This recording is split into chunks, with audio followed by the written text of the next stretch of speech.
Perkenalkan, namaku Hafida Nuraini, mahasiswi dari Universitas Singapura Bangsa Karawang, Program Studi Pendidikan Bahasa dan Sastra Indonesia.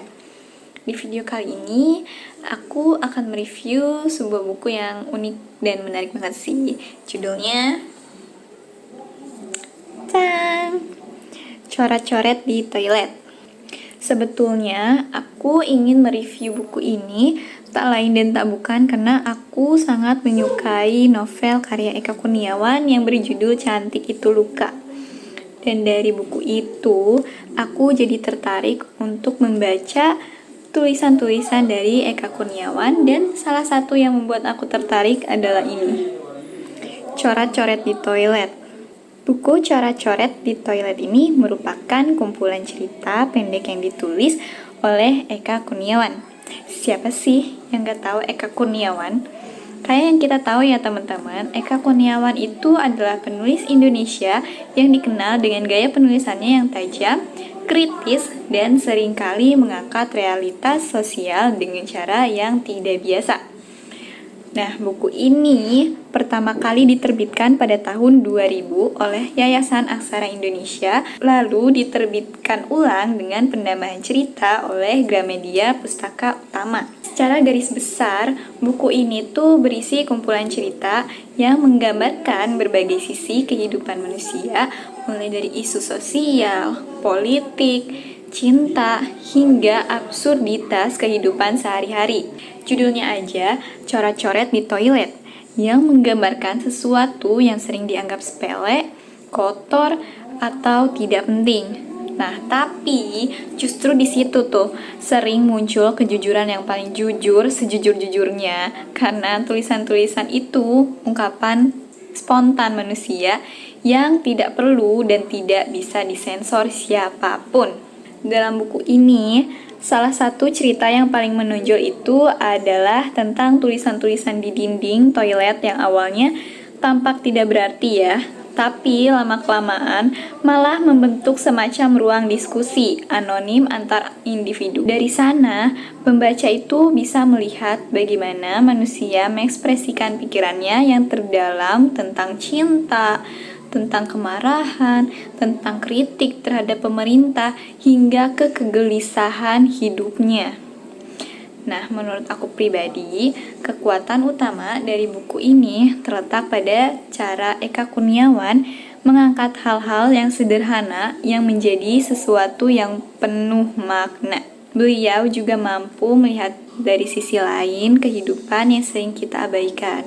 Contohnya kayak tadi dinding toilet yang sebenarnya menurut kita tidak terlalu penting ya teman-teman, tapi Eka Kurniawan ini berhasil membuat dinding toilet yang tidak penting itu menjadi sesuatu yang bermakna, seperti ruang diskusi tadi.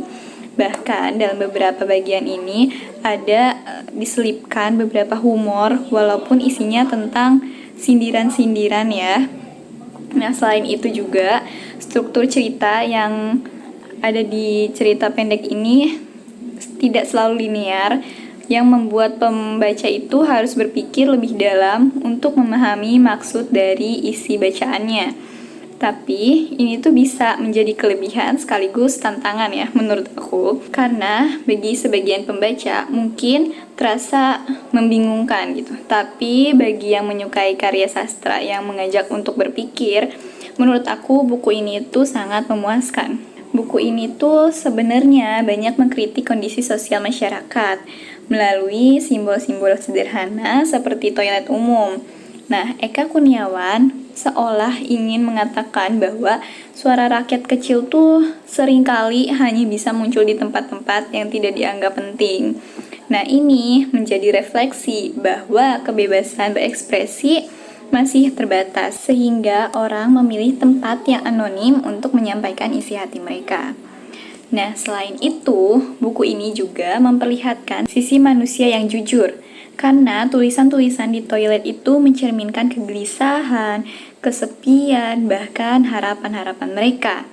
Nah, ini menunjukkan bahwa di balik kehidupan yang terlihat biasa saja, setiap orang itu ternyata menyimpan cerita yang kompleks loh, teman-teman. Dan dari buku ini, ada berapa nilai atau pesan yang bisa aku atau mungkin kita ambil. Yang pertama itu adalah kita diajak untuk lebih peka terhadap hal-hal kecil di sekitar kita. Karena bisa jadi disitulah terdapat makna yang besar. Terus yang kedua, pentingnya nih kebebasan berekspresi bagi setiap individu. Yang ketiga, buku ini mengingatkan kita bahwa setiap orang memiliki cara masing-masing untuk menyampaikan perasaannya, bahkan melalui cara yang tidak biasa sekalipun. Nah, selain itu, buku ini juga mengajarkan kita untuk tidak cepat menghakimi sesuatu dari tampilan luarnya saja.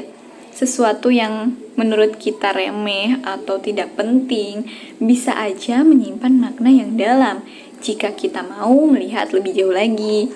Nah, sebagai penutup dari review aku hari ini, buku Coret-Coret di Toilet ini menurut aku ya buku yang unik, kritis, dan penuh makna. Buku ini juga nggak cuma menghibur, tapi juga mengajak aku sebagai pembaca untuk berpikir dan merefleksikan kehidupan sosial di sekitar aku.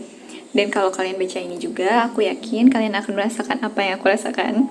Dan aku sangat merekomendasikan buku ini, terutama bagi kalian yang suka sama karya sastra yang beda, yang penuh sindiran mengenai politik, isu sosial, dan punya banyak pesan penting di dalamnya.